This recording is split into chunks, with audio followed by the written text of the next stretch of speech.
इनकी ये एक धोखाबाजी की, पीठ में खंजर घोंपने की लंबी दास्तान है, जो अपने आप को सेकुलर कहते हैं। आपने सेकुलरिज्म नाम पे दिया क्या? खौफ दिया, आपने डर दिया। किसी भी पॉलिटिशियन से अब सवाल करेंगे ना, वो कहेगा पूरे जीत रहे हैं, हम भी कहेंगे पूरे जीत रहे हैं इंशाल्लाह।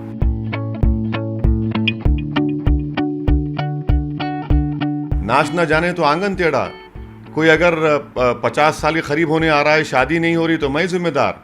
किसी के घर में मुर्गा ना पुकारे तो हम जिम्मेदार। किसी के घर में भैंस दूध ना दे तो हम जिम्मेदार। कल सूरज देर से निकले तो हम जिम्मेदार। नीतीश की सियासी जिंदगी हमको लगता है कि इंशाल्लाह इख्तिताम होने वाला है। हमको लगता है आखिरी इलेक्शन है, इसके बाद नए इलेक्शन नहीं लड़ेंगे।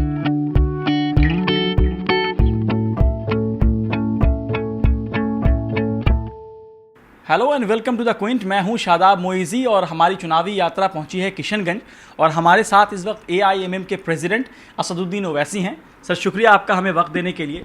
सर जब अभी हम यहां आ रहे थे तो कई सारे लोग कह रहे थे, बात हो रही थी, कह रहे थे कि असदुद्दीन ओवैसी जो हैं वो लोगों को, यहाँ के बिहार के लोगों को, जो लिट्टी चोखा, खिचड़ी और समोसा खाने वाले लोग हैं या मूढ़ी खाने वाले लोग हैं, उनको हैदराबादी बिरयानी पेश कर रहे हैं। नहीं, हम कोई यहाँ पर, हम खुद आकर यहाँ पर जो मिल रहा है खा रहे हैं। हम खुद तमाम चीज़ें खा रहे हैं। तो हैदराबादी बिरयानी तो किशनगंज में कहाँ मिलेगी, वो तो हैदराबाद में ही बनेगी। मगर हम कोशिश कर रहे हैं यहाँ पर। पिछले 5 साल पहले जब हम आए थे तो हमारे सियासी सफ़र का आगाज़ यहीं से हुआ, किशनगंज सीमांचल की सरजमीन से। 5 साल पहले हमको कामयाबी नहीं मिली। 6 कैंडिडेट हम खड़ा किए थे, 5 की ज़मानत ज़ब्त हो गई। फिर भी हम अपना काम करते रहे, आते रहे। उपेंद्र कुशवाहा हो या BSP हो, उनका यहाँ पे बहुत ज़्यादा अस्तित्व नहीं है। उनका एक वोट वैसा नहीं है, या उनका आप कह लें कि उनके पास वोट बैंक वैसा नहीं है। फिर उनके साथ लड़ने की वजह क्या हो गई? देखिए, उपेंद्र कुशवाहा तो उनकी एक पार्टी RLSP है यहाँ पर, और उनके एक MLAs भी थे, MLA भी हैं। फिर वो इनके साथ थे, RJD के साथ, कांग्रेस के साथ लोकसभा के इलेक्शन में साथ लड़े। बहुजन समाज पार्टी का भी दलित समाज में काफ़ी उनका असर है। और देवेंद्र यादव साहब का मिथिलांचल में झंझारपुर जो उनका लोकसभा काउंसिल, वहाँ पर। फिर राजभर साहब का, हम लोग सब मिलकर कोशिश कर रहे हैं। देवेंद्र साहब भी अपनी सीट हार गए थे, RLSP उपेंद्र कुशवाहा अपनी सीट हार गए। तो ऐसे लोगों से कहा जा रहा है कि आप इसलिए लड़ रहे हैं कि आपका जो एक ब्रांड है वो हावी रहे।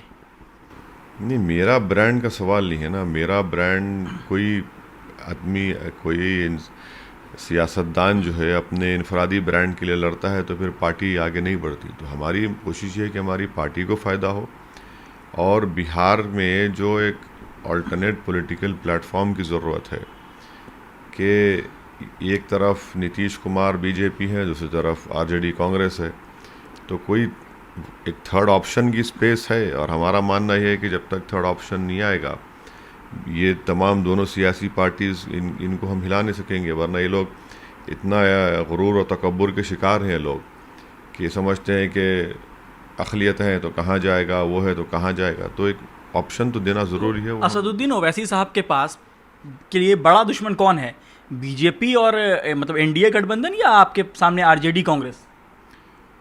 देखिए, मेरा दुश्मन वो है जिसको 15 साल इक़्तिदार मिला, एक ख़ानदान से 2 लोग चीफ मिनिस्टर बने, और उन्होंने माई कॉम्बिनेशन के नाम पर मुस्लिम अक़लियत से बहुत वोट हासिल किए। मगर आज क्या वजह है कि बिहार में मुसलमानों का, मुस्लिम अक़लियत का समाजी, तालीमी, इक़्तिसादी मौक़िफ़ इतना कमज़ोर क्यों है? और फिर 15 साल नीतीश कुमार को मिले, उन्होंने बड़ी बड़ी बातें की सेकुलरिज्म के ऊपर। आज देख लीजिए आप, पूरा बिहार प्रदेश में जो बदहाली है, तो यकीनन ये एक इंसान की ज़िंदगी में एक 30 साल का एक सफ़र, एक लंबा सफ़र होता है। तो यही तो हमारे इन्हीं ने तो पूरा बिहार को बर्बाद किया। असदुद्दीन ओवैसी बिहार आते हैं तो सबसे, या किसी भी स्टेट में चुनाव लड़ते हैं तो एक सवाल बार बार उठने लगता है कि वोट काटेगा या बी टीम है किसी का, ये तो आता है ना, ये सवाल आप पे हमेशा होता है, क्यों ना माना जाए कि आप वोट कटवाएं?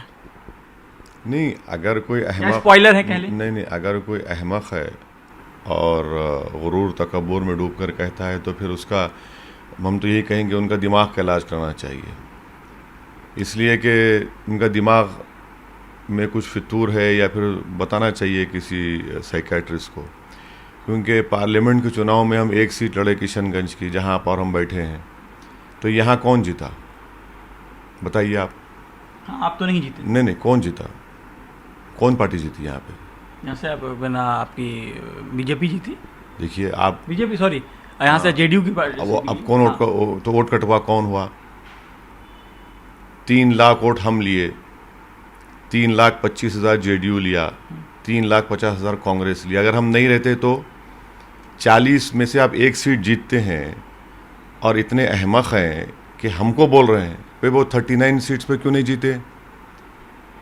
लालू परिवार के लोग इलेक्शन लड़े, हार गए, वो भी क्या वोट कटवा थे? 39 सीट्स पर आप हार गए। फिर 191 में से बीजेपी कांग्रेस का मुकाबला हुआ लोकसभा सीट्स में, 171 पर बीजेपी जीत जाती है। इम्तियाज़ जलील जो औरंगाबाद के एमपी हैं, 23 साल के शिवसेना के एमपी को हराते हैं, जब आप 23 साल से नहीं हरा पाए और आज आप शिवसेना की गोद में बैठे हैं। और एक मिसाल ले लीजिए, 5 साल पहले गठबंधन के नाम पर आपने वोट लिया, नीतीश कुमार जाकर मोदी की गोद में बैठे हैं, तो क्या इखलाकी जिम्मेदारी, सियासी जिम्मेदारी कांग्रेस आरजेडी की नहीं होती कि आपने झूठ बोलकर, धोखा देकर वोट हासिल किया? तो इनकी ये एक धोखाबाजी की, पीठ में खंजर घोंपने की लंबी दास्तान है, जो अपने आप को सेकुलर कहते हैं। आपने सेकुलरिज्म नाम पे दिया क्या? खौफ दिया, आपने डर दिया। अब ये खौफ और डर की बुनियाद पर वोट नहीं मिलेगा, अब एक नई उम्मीद पर और एक सियासी आज़ाद क़यादत के ऊपर वोट देगी यहाँ की आवाम को। आप क़यादत की बात कर रहे हैं, तो जब आप, अगर मान लीजिए बिहार में ऐसा कोई मौका आता है कि आरजेडी कांग्रेस की सरकार बन रही हो, या बीजेपी एनडीए और जेडीयू की सरकार बन रही हो, और उसमें ज़रूरत पड़े आपकी, अगर आप जीत जाते हैं तो आप साथ जाएंगे इन लोगों के? देखिए, अगर सरकार में आपकी ज़रूरत पड़ जाए कि 4 सीट चाहिए और आपके पास वो सीट हो, तो क्या देंगे आप उनको, साथ जाएंगे बीजेपी जेडीयू के? आप उनसे पूछिए हमारी सपोर्ट लेंगे क्या? लेंगे तो आप दे देंगे। पहले उनसे पूछ लीजिए जो हमको वोट कटवा कहते हैं, क्या क्या कहते हैं, क्या क्या अलखाबात। अब तो हमारे को बोलने के लिए अब तो फेरोज़ुल लुगात से नए अल्फाज की ईजाद करना पड़ेगा, इतना बोल चुके हैं। आप उनसे पूछ लीजिए पहले। 2015 के चुनाव में आपकी पार्टी को 6 सीटों पे आप लड़े थे, आपको हार मिली थी। 2019 में भी हार मिली, फिर बाई इलेक्शन जीते। बाई इलेक्शन जीते, आपने अपना खाता एक खोला, एंट्री आपकी कितने वोट से जीते मालूम आपको? कितनी? 40,000। किसको हराया मालूम आपको? बताइए। आपने यह किसको हराया, आप ही बताइए। बीजेपी को। सिटिंग एमएलए कांग्रेस के थे, बीजेपी सेकंड आई, कांग्रेस थर्ड आई। और वो अब बताइए, अब ये तो एक तब्दीली है, यहाँ की जनता बदलाव चाहती है। कितनी सीट आपको आ रही है 24 में से, अगर आपकी सिर्फ बात करूं मैं तो? अरे भाई, आप एक अंदाजा आएगा, आपकी तैयारी से लगता है ना। किसी भी पॉलिटिशियन से अब सवाल करेंगे ना, वो कहेगा पूरे जीत रहे हैं, हम भी कहेंगे पूरे जीत रहे हैं इंशाल्लाह। सीए प्रोटेस्ट की बात होती है, जब सीए का नाम आता है, फिलहाल अब चुनाव में सीए का जिक्र होने लगा है, सिटीजनशिप अमेंडमेंट एक्ट का। कौन कर रहा है सीए का जिक्र? कौन निकाला इस चुनाव में? हम ही निकाले हमारी ज़बान से, वरना तो ये लोग तो गूंगे बने हुए थे। CAA, NPR, NRC का एक लफ्ज़ नहीं बोला जा रहा था कांग्रेस, आरजेडी, ये तमाम लोगों की वजह से। कौन बोल रहा है? बोलिए, बताइए हमको, एक स्पीच बताइए जहां बोला गया। तो यही तो कहा जा रहा है कि आपने मौका दे दिया, फिर भी दूसरी पार्टियों को, बीजेपी को मौका दे दिया आपने, जो बीजेपी चाहती थी आपने वो कर दिया। सुनिए, आप आधे मिनट में अपने आप कॉन्ट्रडिक्ट कर रहे हैं। एज अ रिपोर्टर आप आधे ही मिनट में कॉन्ट्रडिक्ट कर रहे हो। कैसे? आपने कहा कि CAA, NPR पे अब बात हो रही है, फिर आपने कहा कि आपने मौका दे दिया। देखिए, एक बात सुनिए, CAA, NPR, NRC भारत के मुसलमानों के लिए, दलितों के लिए, गरीबों के लिए एक बका का मसला है।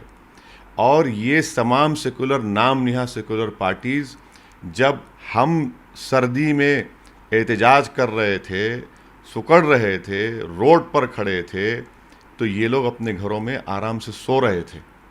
ये हकीकत है।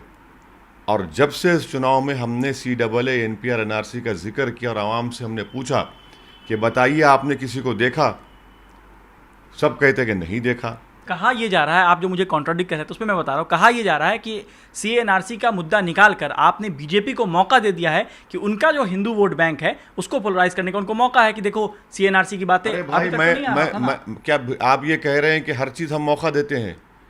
हम मौका देते हैं। पार्लियामेंट में भी हम मौका दिए, पूरे भारत में हम मौका दिए कि 300 सीट जीत जाओ। कितना मौका ओवैसी देगा? अरे भाई, कभी तो इन लोगों को अपनी खामियों को, कमज़ोरियों को, नाअहली को, गुरूर को, तकब्बुर को उनका मुहासबा करना चाहिए। नाच ना जाने तो आंगन टेढ़ा। कोई अगर 50 साल के करीब होने आ रहा है, शादी नहीं हो रही तो मैं जिम्मेदार। किसी के घर में मुर्गा ना पुकारे तो हम जिम्मेदार। किसी के घर में भैंस दूध ना दे तो हम जिम्मेदार। कल सूरज देर से निकले तो हम जिम्मेदार। कहाँ कितना डालेंगे हमारी झोली में? भर दीजिए हमको इतराज़ नहीं है। नीतीश कुमार के बारे में कह रहे थे एक रैली में कि नीतीश कुमार का ये आखिरी चुनाव है, क्या मतलब है इसका? इधर आप तब फिर रहे हैं, आप ये कहा कि आप 1 महीने से फिर रहे हैं बिहार में। इसका मतलब क्या? नीतीश कुमार का आखिरी चुनाव है मतलब? इसका मतलब है कि नीतीश की सियासी ज़िंदगी हमको लगता है कि इंशाल्लाह इख्तिताम होने वाला है। गैब का हाल तो अल्लाह सुब्हाना तआला जानते हैं, मगर उनकी सियासी ज़िंदगी का हमको लगता है आखिरी इलेक्शन है, इसके बाद नए इलेक्शन नहीं लड़ेंगे। एक बात कहा जाता है कि आपकी रैलियों में भीड़ बहुत होती है, वो हमने दिल्ली में भी देखा है, बिहार पिछले चुनाव में भी देखा है। हाँ, नहीं, इलेक्शन आपका जो काउंसलर का इलेक्शन था जिस टाइम, उस टाइम मुझे याद है कि आप आए थे दिल्ली में, शाहीन बाग इलाके में आप आए थे, तो उसमें भीड़ थी। उत्तर प्रदेश में हम आपके 2017 का जो चुनाव था उसमें हम थे आपके साथ, वहाँ भी देखा मैंने, भीड़ आती है, वोट में वो तब्दील नहीं हो पाती है। देखिए, हमारा जो कोर सपोर्टर है ना, जब उसके सर में थोड़े थोड़े सफ़ेद बाल आना शुरू हो जाएंगे, इंशाल्लाह कामयाबी मिल जाएगी, फ़िक्र मत करिए। हर चीज़ की शुरुआत होती है, शुरुआत हो चुकी है।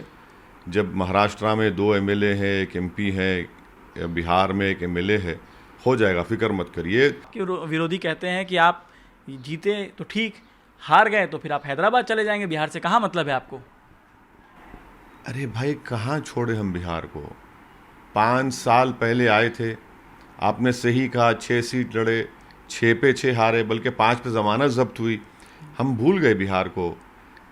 प्राइवेट मेंबर्स बिल पेश किए पार्लियामेंट में कि दस्तूर की आर्टिकल 371E के तहत सीमांचल में, जैसा कर्नाटका और गुलबर्गा में जो बनाया गया है, प्रोविज़न है, उस तरह किया जाए। यहाँ बाढ़ आई, हम आए यहाँ पर, कंटिन्यूस आते रहे। इलेक्शन हारने के हफ्ते भर के बाद हम यही किशनगंज को आए, आकर शुक्रिया अदा किया आवाम का। पार्लियामेंट का चुनाव हुआ, हम आते रहे, बीच में आते रहे। कहाँ भूल गए? जहाँ अल्लाह हमको मौका देता है कदम रखने का, हम कदम रखते जाते हैं, आगे बढ़ते जाते हैं। पीछे हटने का सवाल ना, भूलने का सवाल है।